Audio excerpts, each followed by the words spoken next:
सभी मित्रों को सप्रेम नमो बुद्धा जय भीम। बौद्ध भारत में आपका स्वागत है।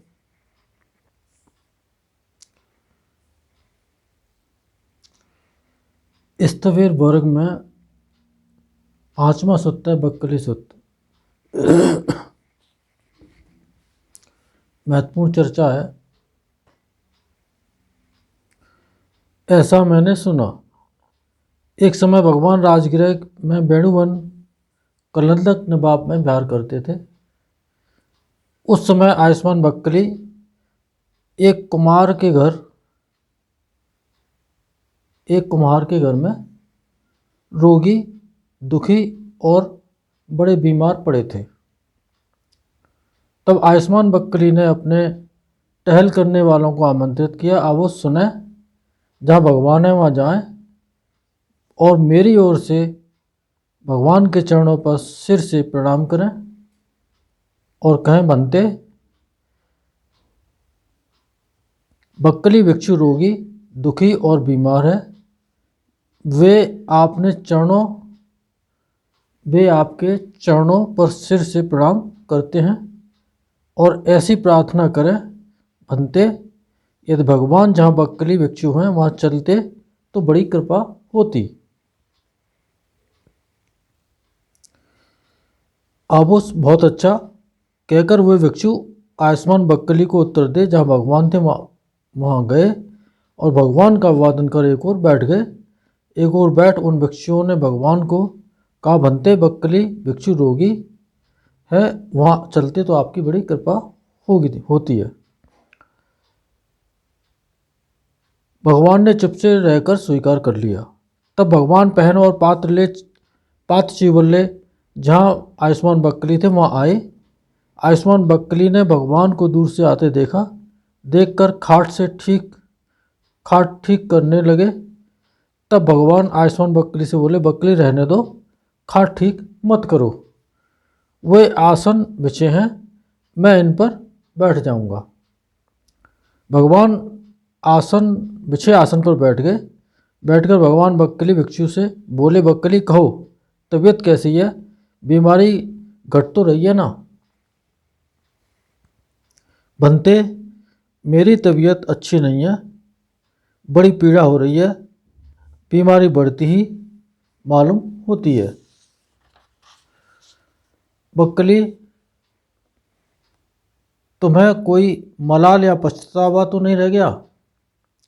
बनते, मुझे बहुत मलाल और पछतावा हो रहा है। क्या तुम्हें शील नहीं पालन करने का पश्चाताप है। नहीं बनते, मुझे यह पश्चाताप नहीं है।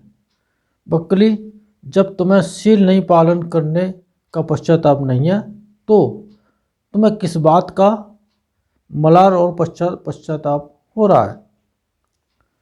बनते, बहुत दिनों से भगवान के दर्शन करने की इच्छा थी, किंतु शरीर में इतना बल नहीं था कि वह आ सकता।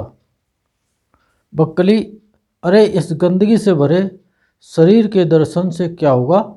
बक्कली, जो धर्म को देखता है वह मुझे देखता है, जो मुझे देखता है वो धर्म को देखता है।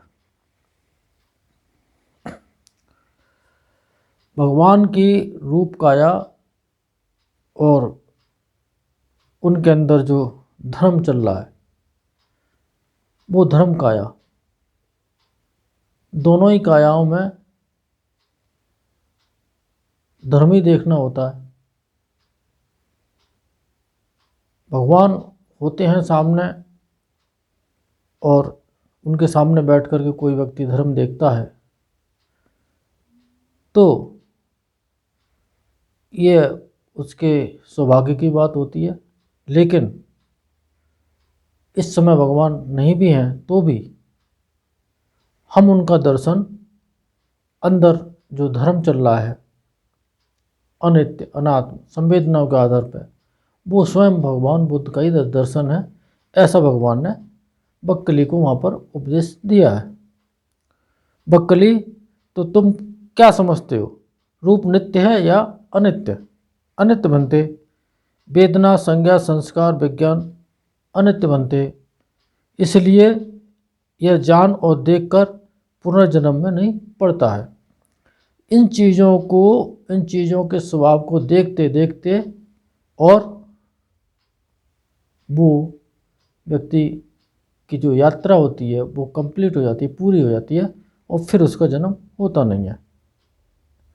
तब भगवान आयुष्मान बकली को इस तरह उपदेश दे आसन से उठ, जहाँ गृद्धकूट पर्वत है वहाँ चले गए। तब भगवान के चले जाने के बाद ही आयुष्मान बकली ने अपने टहल करने वालों को आमंत्रित किया, आप वो सुने, मुझे खाट पर चढ़ा, जहाँ ऋषिगिल शिला है वहाँ ले चला। मुझ जैसे को घर के भीतर मरना अच्छा नहीं लगता है। आप उस बहुत अच्छा कह आयुष्मान बकली को उत्तर दे उन्हें खाट पर चढ़ा, जहाँ ऋषिगिल शिला है वहाँ ले गए। तब भगवान उस रात को और दिन के अवशेष तक गृद्धकूट पर्वत पर ही विहार करते रहे। तब रात बीतने पर दो अत्यंत सुंदर देवता अपनी चमक से सारे गृद्धकूट पर्वत को चमकाते हुए जहाँ भगवान थे वहाँ आए और भगवान का अभिवादन कर एक और खड़े हो गए। एक और खड़े हो एक देवता भगवान से बोला, बनते बकली भिक्षु विमोक्ष में चित्त लगा रहा है। दूसरा देवता भगवान से बोला, बनते बकली भिक्षु अवश्य विमुक्त हो निर्वाण को प्राप्त होगा। इतना कहे हुए देवता भगवान को अभिवादन और प्रदक्षिणा कर अंतर्धान हो गए। तब उस रात के बीतने पर भगवान ने भिक्षुओं को आमंत्रित किया, भिक्षुओं सुनो, जहाँ बकली भिक्षुओं में जाओ और उससे कहो आपस बकली भगवान ने और जो देवताओं ने कहा है उसे सुना है। एक और खड़े हो एक देवता भगवान से बोला, बनते बकली भिक्षु विमोक्ष में चित्त लगा रहा है। दूसरा बोला, आप उस बकली और भगवान आपसे कहते हैं, बकली मत डरो, तुम्हारी मृत्यु निष्पाप होगी। बनते बहुत अच्छा कहे वह भिक्षु भगवान को उत्तर दे, जहाँ आयुष्मान बकली थे वहाँ गए। जाकर आयुष्मान बकली से बोले, आप उस बकली सुने भगवान ने और दो देवताओं ने क्या कहा है। तब बकली ने अपने टहल करने वालों को आमंत्रित किया, आप सुने, मुझे पकड़कर खाट से नीचे उतार दें। मुझ जैसे को इस ऊंचे आसन पर बैठ भगवान का उपदेश सुनना अच्छा नहीं है। आप उस बहुत अच्छा कह उन भिक्षुओं ने आयुष्मान बकली को उत्तर दे उन्हें पकड़कर खाट से उतार दिया। आप उस आज की रात को अत्यंत सुंदर देवता जो वहाँ पर हुआ वो उन्होंने बता दिया। अब और भगवान भी आपसे कहते हैं कि बकली डरो मत डरो, तुम्हारी मृत्यु निष्पाप होगी। तब आप लोग मेरी ओर से भगवान के चरणों से पर प्रणाम करें। बनते बकली भिक्षु रोगी पीड़ित और बहुत बीमार है, सो भगवान के चरणों पर सिर से प्रणाम करता है और कहता है कि बनते रूप अनित्य है, मैं उसकी आकांक्षा नहीं रखता। जो अनित्य है वह दुख है, इसमें मुझे संदेह नहीं है। जो अनित्य दुख और परिवर्तनशील है उसके प्रति मुझे छंद राग या प्रेम नहीं है। इसमें मुझे कुछ संदेह नहीं है। वेदना, संज्ञा, संस्कार, विज्ञान और ये सभी अनित्य हैं। आप उस बहुत अच्छा कहे हुए भिक्षु आयुष्मान बकली को उत्तर दे चले गए। तब उन भिक्षुओं के आने के बाद ही आयुष्मान बकली ने आत्महत्या कर ली। तब वे भिक्षु जहाँ भगवान थे वहाँ आए और भगवान का अभिवादन कर एक और बैठ गए। एक और बैठ उन भिक्षुओं ने भगवान को कहा, बनते बकली भिक्षु रोगी पीड़ित और बहुत बीमार है, सो भगवान के चरणों पर सिर से प्रणाम करता है और कहता है कि बनते रूप अनित्य है, मैं उसकी आकांक्षा नहीं करता। जो अनित्य है वो दुख है, मुझे संदेह नहीं है। जो अनित्य दुख और परिवर्तनशील है, उसके प्रति मुझे छंद राग और प्रेम नहीं है। इसमें मुझे कुछ संदेह नहीं। वेदना, संज्ञा, संस्कार और विज्ञान। तब भगवान ने भिक्षुओं को आमंत्रित किया, भिक्षुओं चलो, जहाँ ऋषि गिल शिला है वहाँ चलें, जहाँ बक्कली कुलपुत्र ने आत्महत्या कर ली है। भंते बहुत अच्छा कहकर उन भिक्षुओं ने भगवान को उत्तर दिया। तब कुछ भिक्षुओं के साथ भगवान जहाँ ऋषि गिल शिला है वहाँ गए, जहाँ भगवान ने आयुष्मान बक्कली को दूर से ही खाट पर गला कटे सोए देखा। उस समय कुछ धुआंती हुई छाया के समान पूरब की ओर उड़ रही थी, पूरब की ओर उड़ रही थी, पश्चिम की ओर उड़ रही थी, ऊपर की ओर उड़ रही थी, नीचे की ओर उड़ रही थी, सभी ओर उड़ रही थी। एक धुआं सा उड़ रहा था।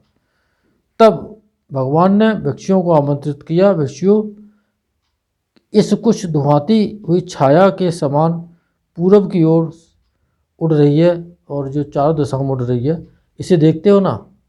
हाँ बनते, भिक्षुओं यह पापी मार है जो बक्कली के विज्ञान को खोज रहा है। जब कोई व्यक्ति मरता है तब काया खत्म हो जाती है यहीं पे, और चित्त का केवल विज्ञान खंड स्पेस में, वायुमंडल में होता है, और उसे मार पकड़ के ले जाता है। उसे वो खोज रहा था मार। बक्कली कुलपुत्र का विज्ञान कहाँ लगा है? भिक्षुओं, बक्कली कुलपुत्र का विज्ञान कहीं नहीं लगा है। उसने निर्वाण पा लिया।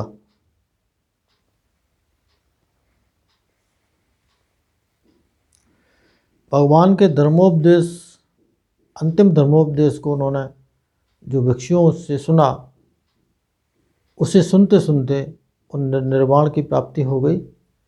और उन्होंने